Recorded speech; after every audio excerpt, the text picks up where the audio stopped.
Hello everyone, welcome our education channel We Learn Together.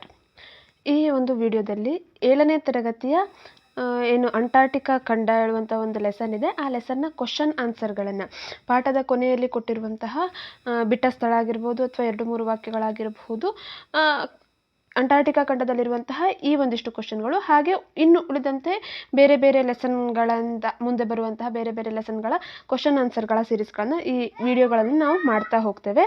ಅದರಲ್ಲೂ ಈ ಒಂದು ವಿಡಿಯೋದಲ್ಲಿ ನಾವು ಅಂಟಾರ್ಟಿಕಾ ಖಂಡದ ಒಂದು ಕ್ವಶನ್ ಆನ್ಸರ್ಗಳನ್ನು ನೋಡ್ತಾ ಹೋಗುವಂಥದ್ದು.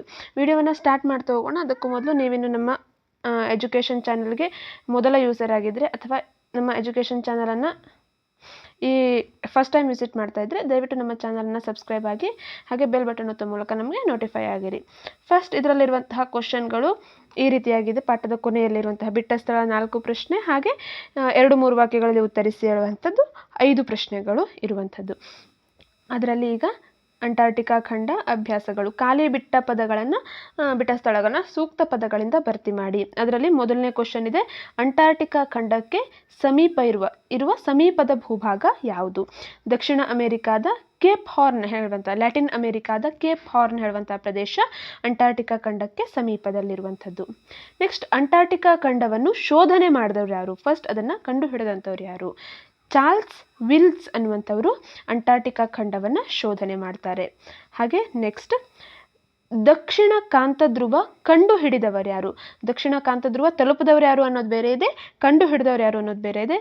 ಇಂಗ್ಲೆಂಡಿನ ಶಾಕಲ್ಪನ್ ಇವರು ದಕ್ಷಿಣ ಕಾಂತಧ್ರುವವನ್ನು ಕಂಡು ಹಿಡಿತಾರೆ. ಅಮುಂಡ್ಸನ್ ಅವರು ದಕ್ಷಿಣ ಕಾಂತಧ್ರುವವನ್ನು ಮೊದಲು ತಲುಪುತ್ತಾರೆ. ನೆಕ್ಸ್ಟ್, ಅಂಟಾರ್ಟಿಕಾ ಭಾರತ ತಂಡ ಸ್ಥಾಪಿಸಿದ ಮೊದಲ ಸಂಶೋಧನಾ ಕೇಂದ್ರ ಯಾವುದು? ಅಂಟಾರ್ಟಿಕಾ ಖಂಡದಲ್ಲಿ ಭಾರತ ಸ್ಥಾಪನೆ ಮಾಡಿದಂತಹ ಮೊದಲ ಸಂಶೋಧನಾ ಕೇಂದ್ರ ದಕ್ಷಿಣ ಗಂಗೋತ್ರಿ. ನೆಕ್ಸ್ಟ್, 2 ಅಥವಾ 3 ವಾಕ್ಯಗಳಲ್ಲಿ ಉತ್ತರಿಸಿ. ಒಟ್ಟು 5 ಪ್ರಶ್ನೆಗಳು ಇವೆ. ಅವುಗಳಲ್ಲಿ ಮೊದಲನೇದು, ಅಂಟಾರ್ಟಿಕಾ ಖಂಡದ ಸ್ಥಾನ ಮತ್ತು ವಿಸ್ತೀರ್ಣ ತಿಳಿಸಿರಿ.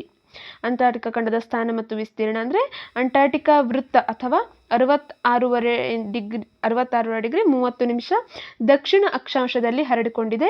ದಕ್ಷಿಣ ಧ್ರುವದ ಸುತ್ತಲೂ ವ್ಯಾಪಿಸಿರುವಂತಹ ಒಂದು ಭೂಖಂಡ ಅಂಟಾರ್ಟಿಕಾ ಆಗಿದೆ. ನೆಕ್ಸ್ಟ್, 2ನೇ ಪ್ರಶ್ನೆ, ಅಂಟಾರ್ಟಿಕಾ ಖಂಡದ ಭೌಗೋಳಿಕ ಸನ್ನಿವೇಶ ವಿವರಿಸಿರಿ ಅನ್ನೋ ಪ್ರಶ್ನೆ ಇದೆ. ಪಾಯಿಂಟ್ ವೈಸ್ ಇರುವಂಥದ್ದು ಅಂಟಾರ್ಟಿಕಾ ಖಂಡದ ಭೌಗೋಳಿಕ ಸನ್ನಿವೇಶಗಳು. 3ರಿಂದ 4 ಪಾಯಿಂಟ್ಸ್ಗಳು ಆಗುತ್ತೆ. ಪಾಯಿಂಟ್ಸ್ಗಳು ಯಾವ್ಯಾವುದು? ಅಂಟಾರ್ಟಿಕಾ ಖಂಡವನ್ನು ಸುತ್ತಲೂ ಜಲರಾಶಿಗಳು ಆವರಿಸಿದೆ. ಅಂಟಾರ್ಟಿಕಾ ಖಂಡದ ಸುತ್ತಲೂ ಜಲರಾಶಿಗಳು ಇರುವಂಥದ್ದು. ಅಂಟಾರ್ಟಿಕಾ ಖಂಡದ ಪೂರ್ವ ಭಾಗದಲ್ಲಿ ಹಿಂದೂ ಮಹಾಸಾಗರ ಇದೆ, ಪಶ್ಚಿಮಕ್ಕೆ ಪೆಸಿಫಿಕ್ ಮಹಾಸಾಗರ ಇದೆ, ಹಾಗೆ ವಾಯುವ್ಯಕ್ಕೆ ಅಟ್ಲಾಂಟಿಕ್ ಮಹಾಸಾಗರಗಳಿವೆ. ಹಾಗೆ ಲ್ಯಾಟಿನ್ ಅಮೆರಿಕಾದ ದಕ್ಷಿಣದ ತುದಿಯಾದಂತಹ ಕೇಪ್ ಹಾರ್ನ್, ಇದು ಅಂಟಾರ್ಟಿಕಾ ಖಂಡಕ್ಕೆ ಸಮೀಪದಲ್ಲಿ ಇರುವಂತಹ ಭೂಭಾಗ ಆಗಿದೆ. ಕೇಪ್ ಹಾರ್ನ್ ಹೇಳುವಂಥದ್ದು ಇದು 990 ಕಿಲೋಮೀಟರ್ ದೂರದಲ್ಲಿದೆ. ಇದು ಅಂಟಾರ್ಟಿಕಾ ಖಂಡದ ಭೌಗೋಳಿಕ ಸನ್ನಿವೇಶವನ್ನು ವಿವರಿಸಿ ಅನ್ನೋ ಪ್ರಶ್ನೆಗೆ ಉತ್ತರ ಆಗುತ್ತೆ. ನೆಕ್ಸ್ಟ್, 3ನೇ ಪ್ರಶ್ನೆ, ಅಂಟಾರ್ಟಿಕಾ ಖಂಡದ ಪ್ರಮುಖ ಪರ್ವತ ಮತ್ತು ಶಿಖರಗಳನ್ನು, ಪರ್ವತ ಸರಣಿಗಳು ಮತ್ತು ಶಿಖರಗಳನ್ನು ತಿಳಿಸಿರಿ. ಎಲ್ಸ್ವರ್ತ್ ಮತ್ತು ಪ್ರಿನ್ಸ್ ಚಾರ್ಲ್ಸ್ ಹೇಳುವಂಥ 2 ಪರ್ವತಗಳ ಶಿಖರಗಳನ್ನ ಬುಕ್ನಲ್ಲಿ ಮೆನ್ಷನ್ ಮಾಡಿದ್ದಾರೆ. ಅವು 2 ಪರ್ವತಗಳು. ಹಾಗೆ ಎಲ್ಸ್ವರ್ತ್ ಪರ್ವತದಲ್ಲಿರುವಂತಹ ವಿನ್ಸನ್ ಮ್ಯಾಸಿಫ್ ಹೇಳುವಂಥದ್ದು ಒಂದು ಶಿಖರ.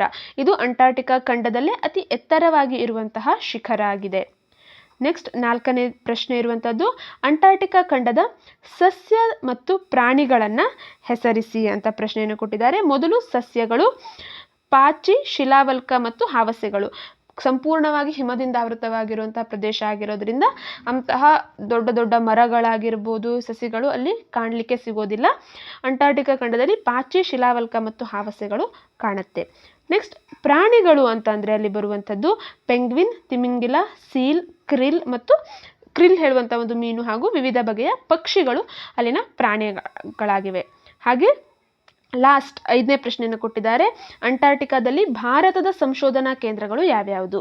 ದಕ್ಷಿಣ ಗಂಗೋತ್ರಿ, ಮೈತ್ರಿ, ಭಾರತಿ. ದಕ್ಷಿಣ ಗಂಗೋತ್ರಿ ಮೊದಲನೇದು, ಮೈತ್ರಿ 2ನೇದು, ಹಾಗೆ ಭಾರತಿ 3ನೇ ಸಂಶೋಧನಾ ಕೇಂದ್ರ. ಈ ಮೈತ್ರಿ ಸಂಶೋಧನಾ ಕೇಂದ್ರದ ಸಮೀಪ ಪ್ರಿಯದರ್ಶಿನಿ ಹೇಳುವಂಥ ಒಂದು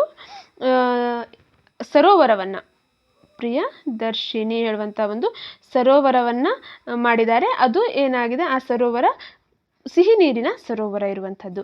ಇವಿಷ್ಟು ಅಂಟಾರ್ಟಿಕಾ ಖಂಡಕ್ಕೆ ಸಂಬಂಧಪಟ್ಟಂತಹ 4 ಬಿಟ್ಟ ಸ್ಥಳ ಹಾಗೂ 5 2-3 ವಾಕ್ಯಗಳಲ್ಲಿ ಉತ್ತರಿಸಿ ಇರುವಂತಹ ಪ್ರಶ್ನೆಗಳು. ಶಾಲೆಯಲ್ಲಿ ಪಾಠವನ್ನು ಕಲಿತ ನಂತರ ಕ್ವಶನ್ ಆನ್ಸರ್ಗಳನ್ನ ಬಿಡಿಸಲಿಕ್ಕೆ ಇವು ತುಂಬ ಹೆಲ್ಪ್ಫುಲ್ಗಳಾಗುತ್ತೆ. Thank you for watching our ವಿಡಿಯೋವನ್ನು ಲೈಕ್ ಮಾಡಿ, ಶೇರ್ ಮಾಡಿ, ಹಾಗೆ ನಮ್ಮ ಚಾನಲನ್ನು ಯಾರಿನ್ನೂ ಸಬ್ಸ್ಕ್ರೈಬ್ ಮಾಡಲಿಲ್ವೋ ದಯವಿಟ್ಟು ಚಾನಲನ್ನು ಸಬ್ಸ್ಕ್ರೈಬ್ ಮಾಡಿ. Thank you.